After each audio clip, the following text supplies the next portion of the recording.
तो नमस्कार दोस्तों। जब भी हम बात करते हैं शेयर मार्केट से प्रॉफिट कमाने की, तो हम हमेशा एक ऐसे कंपनी में इन्वेस्ट करना पसंद करते हैं जो कंपनी प्रॉफिटेबल हो। और किसी भी कंपनी के प्रॉफिटेबिलिटी को जानने के लिए हम उस कंपनी को कई तरीकों से एनालिसिस करते हैं। और आज के इस वीडियो में हम एक ऐसे ही रेशियो के बारे में बात करेंगे जो आपको किसी भी कंपनी के प्रॉफिटेबिलिटी को समझने में आपकी मदद करेगी। और ये जो रेशियो है, इस रेशियो का जो नाम है वो है ग्रॉस मार्जिन रेशियो। तो आज के इस वीडियो में हम इसी रेशियो के बारे में बात करेंगे। आज के इस वीडियो में हम जानेंगे कि आखिर ये ग्रॉस मार्जिन रेशियो है क्या, इसे कैसे कैलकुलेट किया जाता है और इस ग्रॉस मार्जिन रेशियो से हमें क्या पता चलता है। तो चलिए बिना वक्त गवाए आज के इस वीडियो को शुरू करते हैं। तो दोस्तों चलिए सबसे पहले हम बात करते हैं कि आखिर ये ग्रॉस मार्जिन रेशियो है क्या। तो ग्रॉस मार्जिन रेशियो को हम ग्रॉस प्रॉफिट मार्जिन भी कहते हैं और ये जो है ये एक प्रॉफिटेबिलिटी रेशियो है जो हमें ये बताती है कि किसी भी कंपनी के अगर हम टोटल रेवेन्यू में से अगर कंपनी के जो प्रोडक्ट्स है उनको मैन्युफैक्चर करने में जो डायरेक्ट कॉस्ट आया है वो अगर हम माइनस करेंगे तो कंपनी के पास जो टोटल रेवेन्यू है उसका कितना हिस्सा बचेगा। और अगर हम बात करें इसके फॉर्मूले की तो वो होगा gross margin equal to revenue minus cost of goods sold divided by revenue. और ये जो रेवेन्यू और कॉस्ट ऑफ गुड्स सोल्ड है ये हमें कंपनी के इनकम स्टेटमेंट से मिल जाती है। और ये जो कॉस्ट ऑफ गुड्स सोल्ड है इसे कभी कभार कॉस्ट ऑफ मटेरियल कंज्यूम या फिर कॉस्ट ऑफ सेल भी कहा जाता है। तो दोस्तों चलिए अभी हम ग्रॉस मार्जिन को एक एग्जांपल के साथ और भी अच्छे से समझते हैं।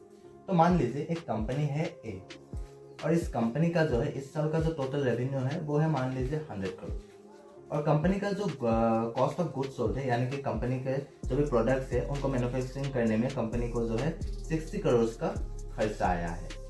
तो अगर हम इसके ग्रॉस मार्जिन को निकालने जाएंगे तो ग्रॉस मार्जिन का जो फॉर्मूला है वो है gross margin equal to revenue minus cost of goods sold divided by revenue.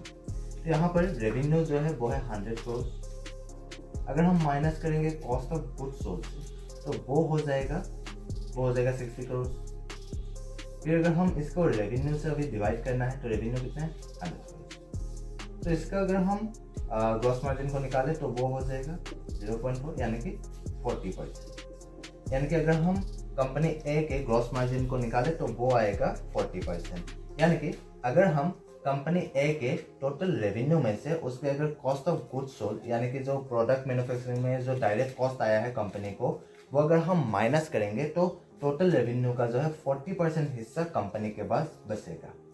अगर हम इसे और भी सिंपली तरीके से समझे तो मान लीजिए अगर कंपनी ए अगर 100 रुपीज़ का एक प्रोडक्ट सेल करता है तो 60 रुपीज़ जो है वो उस कंपनी को प्रोडक्ट मैन्युफैक्चरिंग में लगेगा और बाकी जो 40 रुपीज़ है वो कंपनी के पास बचेगा किसी और खर्चे के लिए।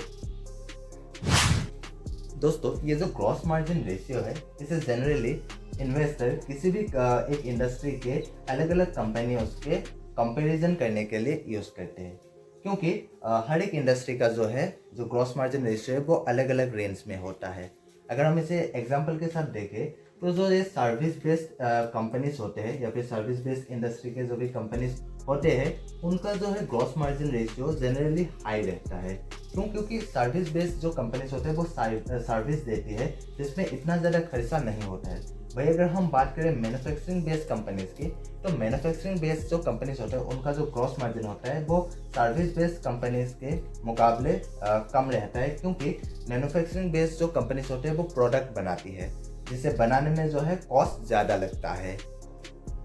दोस्तों अगर एक ही इंडस्ट्री के दो कंपनी है और ये दोनों ही कंपनी अगर लगभग सेम है पर एक कंपनी का जो ग्रॉस मार्जिन रेशियो वो दूसरे कंपनी के मुकाबले हर साल बेहतर है तो इन्वेस्टर्स जनरली उस कंपनी में इन्वेस्ट करना ज़्यादा पसंद करते हैं जिस कंपनी का जो ग्रॉस मार्जिन रेशियो वो ज़्यादा है।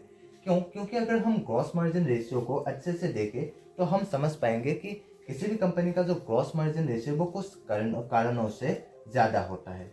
एक कारण ये हो सकता है कि किसी भी वो जो कंपनी है वो अपने प्रोडक्ट को ज़्यादा प्राइस में बेच रही है जिससे कंपनी जो है ज़्यादा रेवेन्यू कमा पा रही है और इसीलिए उस कंपनी का जो ग्रॉस मार्जिन रेशियो है वो ज़्यादा है।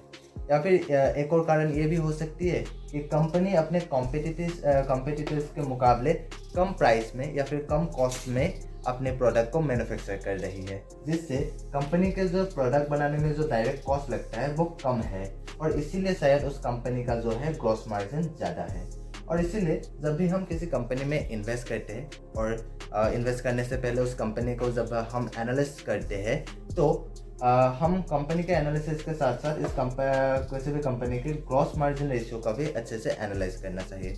और जनरली हम जो है ये जो ग्रॉस मार्जिन रेशियो है हमें खुद ही निकालना पड़ता है या फिर खुद ही कैलकुलेट करना पड़ता है कंपनी के इनकम स्टेटमेंट से। तो दोस्तों आज के लिए बस इतना ही, और अगर आपको ये वीडियो पसंद आए तो प्लीज़ लाइक करिए, और अगर आप इस चैनल पे नए हैं तो प्लीज़ सब्सक्राइब भी कर दीजिए, और अगर आप मुझे इंस्टाग्राम में फॉलो करना चाहते हैं तो लिंक डिस्क्रिप्शन में दिया गया है।